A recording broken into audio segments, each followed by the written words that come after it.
करूंगा chief engineer Jammu Rajesh Kumar Gupta ji से कि वो आए और ये 7.5 मीटर चौड़ा और 1.5 मीटर का इसमें फुटपाथ है दोनों साइड पे और 450 मीटर को चौड़ा है दोनों। इस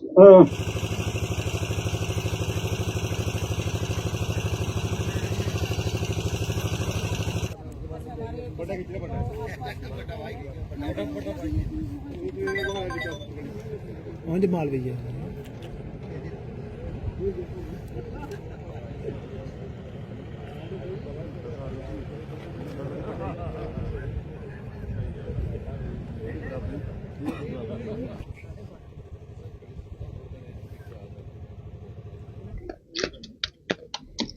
डॉक्टर जितेंद्र सिंह जी डॉक्टर जितेंद्र सिंह जी थोड़ी स्पीड करा होगा थोड़ा पीछे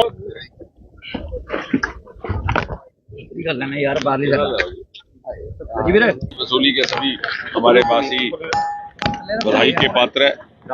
आज ये बड़े ही एक महत्वपूर्ण पुल का लोकार्पण हुआ है, उद्घाटन हुआ है।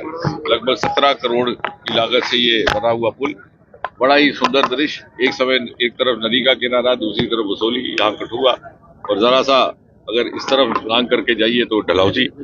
और इस स्थान की 60-70 वर्ष तक अवहेलना होती रही। उसके पीछे क्या कारण है, मुझे विश्वास है किसी न किसी दिन मीडिया के मित्र भी इस बात का विश्लेषण करेंगे। जो स्थान विकसित हो सकता था, जिसमें पोटेंशियल थी, जिसमें इतनी सलाहियत थी, फिर भी उसको जानबूझ करके क्यों तिरस्कृत किया गया। लेकिन मोदी जी के आने के बाद एक के बाद एक हमने जो भी आगे मांग रखी उसकी पूर्ति भी हुई है, और यहाँ के लोगों को मुख्य धारा के विकास के साथ जोड़ने का कार्य भी हुआ है। मोदी जी का तीसरा कार्यकाल है और सांसद होने के नाते हमारा तीसरा कार्यकाल है। और पहले 6 महीने की यदि उपलब्धियां गिनाई जाए कठुआ को लेकर के ही केवल, तो उसमें एक ये पुल, दूसरा जुठाना का पुल जो जसरोटा में राजीव जसरोटिया जी जिसका प्रतिनिधित्व करते हैं, वो भी लगभग मुकम्मल है। कुछ ही दिनों के बाद उसी का भी लोकार्पण हो जाएगा। साथ ही साथ छतरकला का प्रोजेक्ट, जिसका प्रयास 6-7 बरस से चल रहा था, पिछले ही सप्ताह उसको भी मंजूरी मिली है। लगभग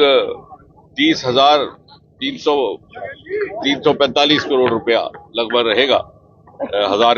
30,345 करोड़, यानी लगभग 30-31 हजार करोड़ रुपया, जिसमें से लगभग 4-4.5 हजार केवल टनल छतरकला के लिए, और उसके साथ साथ 11 छोटे बड़े और टनल बनेंगे।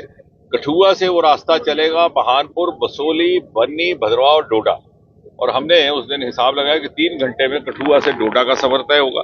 डोडा के जो आमतौर से आज भी सामान्य तौर पर 8-9 घंटे लग जाते हैं, डोडा के लिए एक बहुत बड़ा, ये सारे के सारे कॉन्स्टिट्यूएंसी के लिए एक बहुत गेम चेंजर होगा। डोडा से कोई व्यक्ति अपनी गाड़ी में बैठेगा तो 3 घंटे में कठुआ पहुंच सकता है। अगर बसोली से मोड़ काटे तो 3.5 घंटे में डलहौजी। जैसे मैं कहा कि डोडा टू डलहौजी बनेगा DND। इसके अतिरिक्त एक्सप्रेस कॉरिडोर, जो भी काफी प्रयास के बाद हमें हासिल हुआ था, 8-9 महीने के बाद वो पूरी तरह मुकम्मल हो जाएगा। लेकिन उसकी एक विशेष बात जो मीडिया के साथ भी साझा करनी है, जिसके लिए मोदी जी का भी धन्यवाद करना है, कि एक्सप्रेस प्रोजेक्ट के चलते उसके जब वो जेरे तामीर था, जहां जहां जिस स्थान पर जिन लोगों ने जिस तरह की मांग रखी, कहीं अंडरपास हो, कहीं फ्लाईओवर, उसकी पूर्ति करने की कोशिश की गई है। उसी के चलते इन्हीं 6 महीने की जब बात करें तो अभी 4 ही दिन पहले 9 एडिशनल अंडरपास मंजूर करवाए गए हैं। 2 हटली मोड़, 2 दयालाचक, 2 राजपुरा राजबाग, 2 चनकोड़िया और 1 कूटा में, उसकी भी बड़ी देर से मांग थी। इसके अतिरिक्त एक फ्लाईओवर कालीबड़ी मेडिकल कॉलेज, उसके लिए भी कहा जा रहा था कि वो बंद नहीं होना चाहिए। तो ये सारी बातें, कहीं ऐसा नहीं होता कि एक बार प्रोजेक्ट बन चुका हो, लगभग मुकम्मल होने की तारीख पर हो तो इस तरह की उसमें मॉडिफिकेशन होती है, लेकिन यहाँ वो भी करवाई गई है।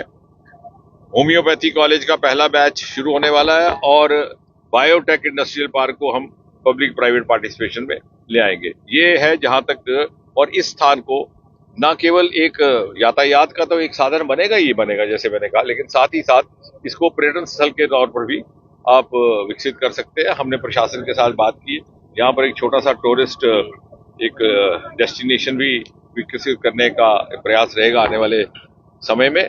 और कुल मिलाकर के कठुआ अगले बरस तक 2 वंदे भारत है, मुझे लगता है एक ही एक शहर है जहां पर 2 वंदे भारत है।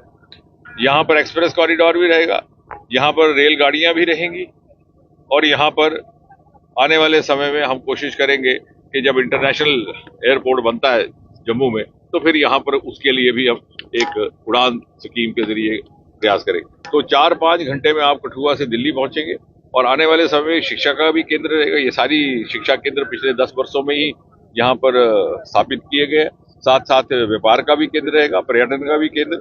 हमने रोजगार की दृष्टि से स्टार्टअप